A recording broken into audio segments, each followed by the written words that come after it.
दोस्तों, इस समय हम लोग जिस खेत में खड़े हैं, इस खेत की के जो जो किसान था, उसका जो गन्ना है किसी वजह से यहाँ पे सूख गया था। अब मिलने बंद हो चुकी थी और उसके सारे उपाय जो हैं, वो जो भी उपाय करना चाहता था कि जिसकी किसी तरीके से उसका जो गन्ना है इस खेत में से निकल जाए, तो वो गन्ना निकल नहीं पाया। तो इस किसान ने क्या करा कि इस किसान ने अपना जो सारा गन्ना है इस जगह से उसने अपने हाथ से उखाड़ दिया। और आज ये जो इस किसान का कोई 1.5 लाख रुपए का नुकसान इस जगह से हो चुका है। और अगर आज देखें तो आज इस किसान को अपने यहाँ पे कुछ भी नहीं मिल रहा है,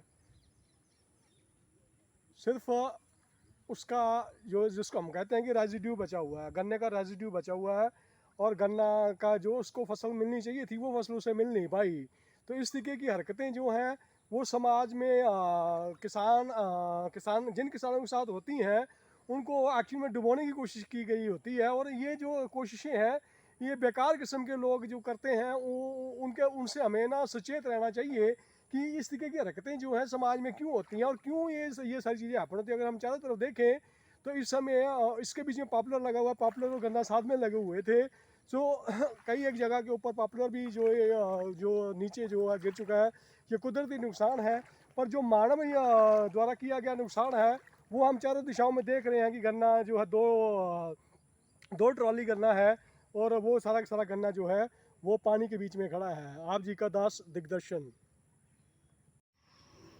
दोस्तों, इस वीडियो के द्वारा हम लोग ये जानने की कोशिश करेंगे कि जो अलग अलग जगह के ऊपर प्राकृतिक या अप्राकृतिक कारणों से जो नुकसान हो जाते हैं खेती के, वो किस प्रकार के होते हैं।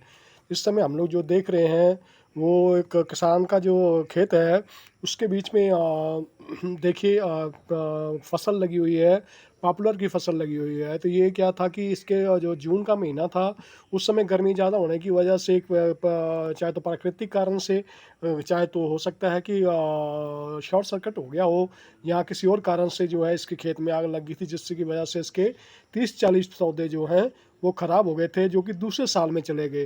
तो इस हमें ये लगता है कि अगर अगर कुछ एक पौधे ऐसे भी हो सकते हैं जो कि प्राकृतिक कारणों से बच सकते हैं।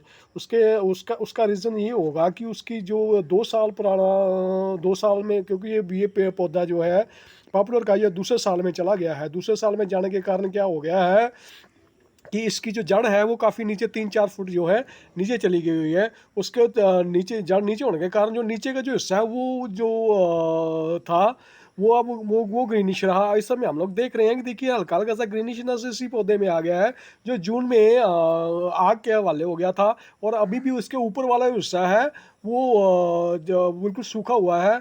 और उम्मीद है कि ये पौधे जो हैं वो ठीक हो जाएंगे। और किसान का जो नुकसान है की भरपाई किसी न किसी से थोड़ी बहुत हो पाएगी। वो पौधा उतनी ज़्यादा बेहतर तरीके से तो नहीं चल पाएगा, पर पौधा जो है अपनी जड़ फिर से पकड़ जाएगा। मैं मीन 70-80% पौधे जो है इसके फिर से जीवित होने के आसार हैं। और इस तरीके से जो चीज़ें होती हैं ये प्राकृतिक या प्राकृतिक कारणों से जो भी होती हैं, ये तो वही किसान जानता है जिसकी ये फसल है। तो ये सारी चीज़ें जो हैं वो हो चुकी हैं। और इस तरीके की जो हरकतें होती हैं समाज में, ये एक अच्छी अगर गलत नीयत से की गई हैं ऐसी हरकतें, तो ये एक अच्छी सोच नहीं है। वो मीन दूसरे किसान को कमज़ोर करने की कोशिश होती है। जिस तरीके की हरकतें अगर मानव जनित होती हैं, अगर प्राकृतिक कारणों से होती हैं, प्राकृतिक कारणों से तो कोई भी किसी के आगे, उस प्रकृति के आगे किसी का जोर नहीं चलता। इस समय पूरे इंडिया के अंदर अलग अलग जगहों के ऊपर जो बरसात आ गई हुई है, बरसात कई जगहों के ऊपर फसलों का बहुत ज़्यादा अच्छा फ़ायदा हो रहा है और कुछ एक जगहों के ऊपर किसानों का नुकसान भी हो रहा है। तो ये प्राकृतिक जनित समस्याएं हैं जो कि किसानों को फेस करनी पड़ती हैं। और अगर हम लोग देखें तो किसान जो है वो बेचारा अपनी फसल को 4 महीने के लिए खेतों में छोड़ता है, जहाँ कोई पौधे लगाता है तो उसके पौधे जो है अलग-अलग पौधे जो है अलग-अलग टाइम पे तैयार होते हैं। अगर मान लीजिए कि हम लोग शीशम का पौधा लगाते हैं तो शीशम का पौधे का जो तैयार होने का टाइम है वो 15 से 20 साल के बीच में है।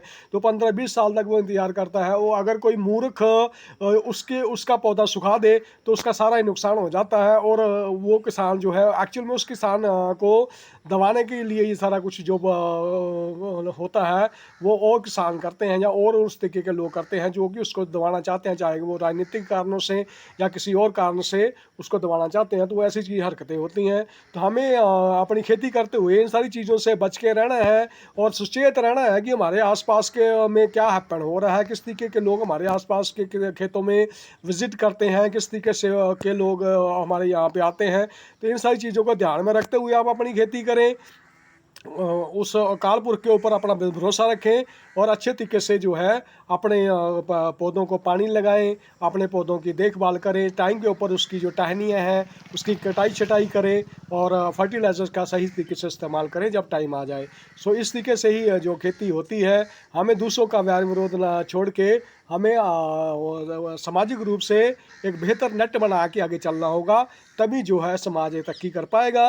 नहीं तो उसमें ये सारी चीज़ें फैली रहेंगी। कभी प्राकृतिक कारणों से नुकसान हो रहा है, कभी मानव जनित प्राकृतिक कारणों से हो रहा है, अप्राकृतिक कारणों